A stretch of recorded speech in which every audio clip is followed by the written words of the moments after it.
Election day polling places. Oh, great.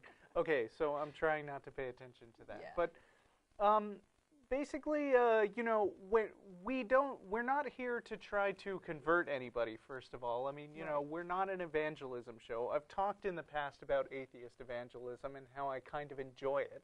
But what we're here for is two things. One is, you know, promoting positive atheism and the separation of church and state, which is another way of saying outreach, trying to, you know, bring more atheists to benefit from the social activities of the atheist community of Austin. And the other is, oh boy, people who talk about being offended at their religion being challenged do not hesitate in return to say the most horrible things about other religions and atheism, which is not a religion, but about people's lack of religion.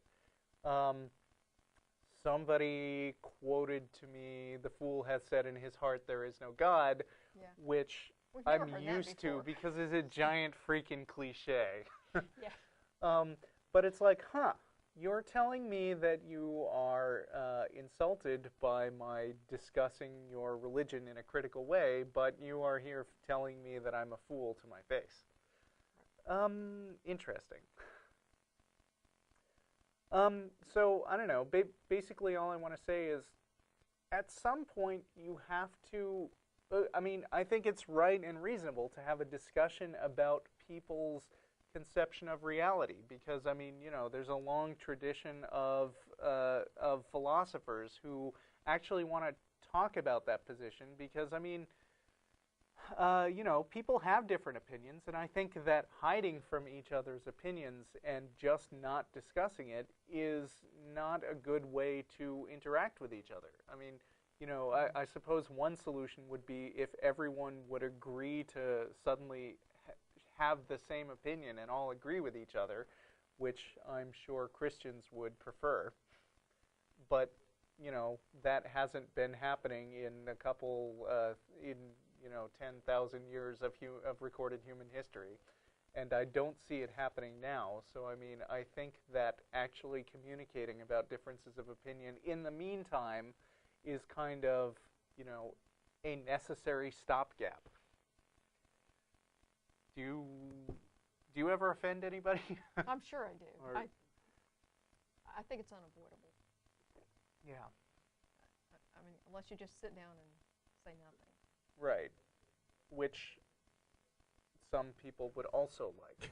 Well, yeah. And you know, I would say that for every person who emails us telling us how much we've offended them by, you know, challenging them to support their beliefs through logic and reason, we probably get 10 emails from atheists who say, you know, thank you for what you're doing. Right.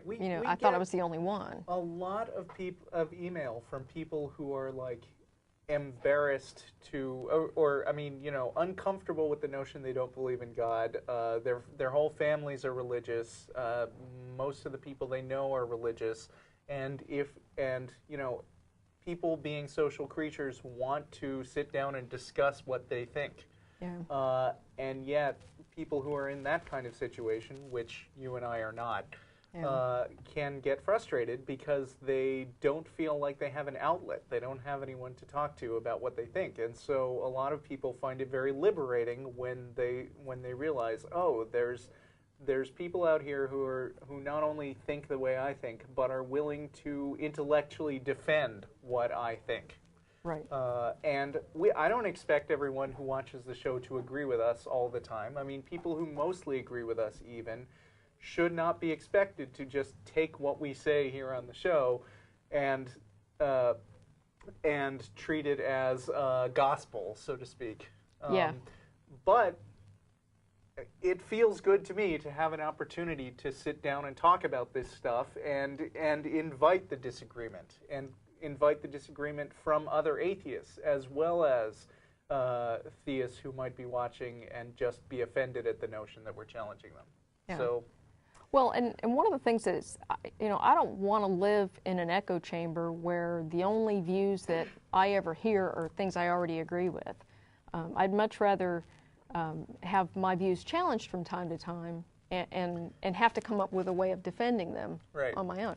And so I try to read something that I know I'm going to disagree with at least a couple of times a week, because I think that, sometimes I change my mind about things. I get new information, or I find an argument particularly compelling. But, if you live in an echo chamber and you don't expose yourself to other views, then, you kind of get stagnant. And That's right. I mean, Matt always liked to say, I would like to have as many true beliefs and as few false beliefs Right. as possible. And I suppose one way to feel like you've arrived there is to just tune out everyone who disagrees with you. yeah, And that way you can only talk to people who reinforce what you already think, and then you can feel like, hey, I'm right about everything. But when it comes to being right and wrong, there are, in many cases, there are matters of opinion, but there are also matters of fact where whether you're right or not depends on how well your belief actually sort of syncs up to the real world. right. And if you don't want to just be stuck with a rigid set of beliefs and not know when the corresponding, when the corresponding fact may disagree with you, that's fine for some people. But I think that the only way to actually weed out the problems that you have with your beliefs is to come up with people who disagree and see how reasonable they can be. And if you wind up changing your mind, I'd say that that's a good thing, because it means that you probably realized you were wrong about something, and therefore now you're probably right. Well, and this gets back to, we got an email not that long ago from a guy who said, hey, it was something to the effect of, don't say you don't know. And Yeah. I said, no. If you don't know, if you really don't know, then the answer is, I don't know. And my view on this, and this is what I responded to him, was that I think that claiming that you know something when in fact you don't is a character flaw. Right. But in some religions, that's viewed as a sign of virtue. Yeah. That you can claim knowledge that you cannot possibly have. Yeah, I don't like that kind of arrogant, unwarranted certainty Yeah. that comes with saying you know things all the time. Yeah. I try as hard as I can to know everything. Yeah. I like to read a little bit about all kinds of subjects. Some of them are less boring to me than others. Yeah. But, I want to be at a point where I can offer an opinion that is informed by some kind of background reading from somebody who really knows what they're talking about. But there's a lot of stuff I don't know. There's even a lot of stuff that, scientists or the general body of smart people know about, but I just haven't brushed up on it enough. Yeah. And I think it's important to be honest about that. Well, yeah, and we get emails sometimes from theists who ask us, well, without God, what's your purpose in life? And one of the things that gets me up in the morning is the fact that I don't know everything. That there's always something new I can learn, and I think that's what makes life interesting, at least for me. To have this unwarranted certainty about things because it's written in a book of Bronze Age myths, to me that makes life pretty boring. Right. And dark and scary and all kinds of things. So. Well, it is a kind of a dark and scary book in a lot of places. Oh, yeah. It doesn't have to be. I can think of somebody writing a better book that says this is how you should think, but it would still be like a static snapshot of in time, which doesn't take advantage of expanding human knowledge. And, when you look at the actual Bible, it very much looks like a snapshot of time where they didn't realize a lot of things that were wrong with the way they were thinking. Right. Like, to take our favorite example, slavery. Mm-hmm. Yeah.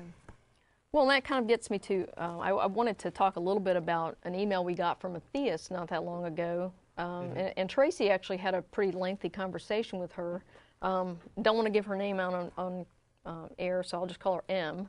Okay, M wrote to us with, I forget how many different forms of of proof of God's existence, including Bible codes. And so she was using you remember this email exchange.